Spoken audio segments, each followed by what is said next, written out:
we are, and it's time to get started. Today I want to show you guys a setup that I've been using to work on a little thoracic spine rotation that absolutely slaps. This is a great way to use some stall bars or Swedish bars if you have them. If you don't have access to stall bars, you can set this up off a squat rack. You just got to be a little greedy and set up 2 barbells with a little bit of space in between them. Now, what we're going to be doing is we're going to set up in a frog stretch to kind of try to block off a little bit of the lumbar. Not that the lumbar has much rotation, only has a couple degrees, but we're going to block that off by being in a frog stretch. And then I'm going to show you how you can kind of search and destroy for the tightest lines of tension, but you guys are going to absolutely love this one. I find that most thoracic drills where you just kind of reach through or you try to open are not wrong, but there's no leverage and there's no torque. And it's really hard to progress those exercises or to create some type of counter force and to really load the tissues. Those are great as warm-up drills, but I find they run out of steam very quickly.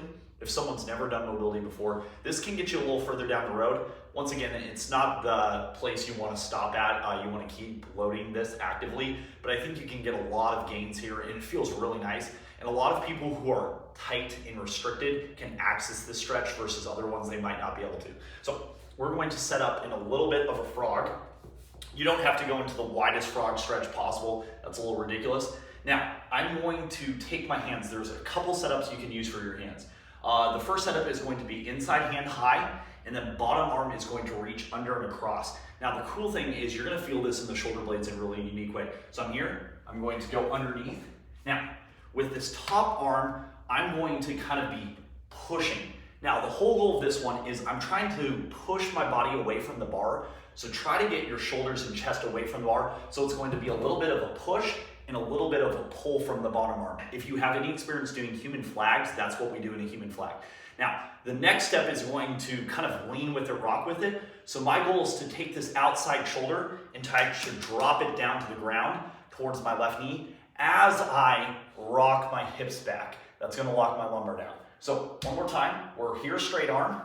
We're going to go here. I'm going to be pressing and pulling, and you can mix your grip. So I'm here, I'm going to get my shoulder away. I'm going to press and pull. I'm gonna lean away, and then I'm gonna try to drop this shoulder as I rock back, and oh boy. Bam. What a phenomenal rotation. Now, obviously, I can experiment with a little bit of a cross grip. This is awesome here. So you crisscross applesauce. Now these stall bars are a little bit further space away, but I'm here. I drop in again. Remember, you're leaning back this way. Don't just go straight to the ground. Lean back this way. And I'm here. This one's even better. Boom.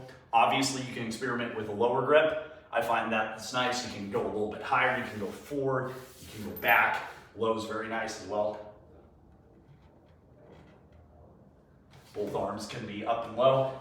Now, in this position, we have the ability to create torque, which is awesome because we need a lot of force. The thoracic spine doesn't move very much, and especially when it comes to extension.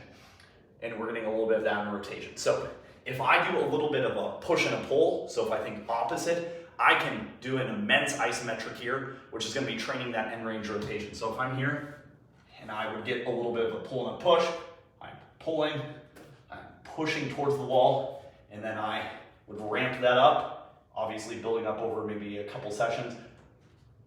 I try to snap the bars, and then I sink further in. Now, that is going to be immense. You can go so hard there. You're going to feel your shoulder blade getting peeled off the center of your spine, which is great. Once we get there kind of in that stretch, you can mess around and try to do this actively, where then I fold up with a little bit of rotation lifts, where I try to go here, and then I try to lift out and stuff like that. You can get creative when it comes to that. Now, if I'm going to do that rotation lift, I find that I have to have something blocking my head. So if I'm here, I'm gonna go here, I can try to block that off, but that's for another time. So I want you guys to try this out, check out your little thoracic spine rotation, and tell me that's not one of the best ways to create some serious torque through that T-spine. I think you guys will really like it. Remember, don't just passively lower your shoulder. Do that as a warm-up, and then go to town and contract and create some space.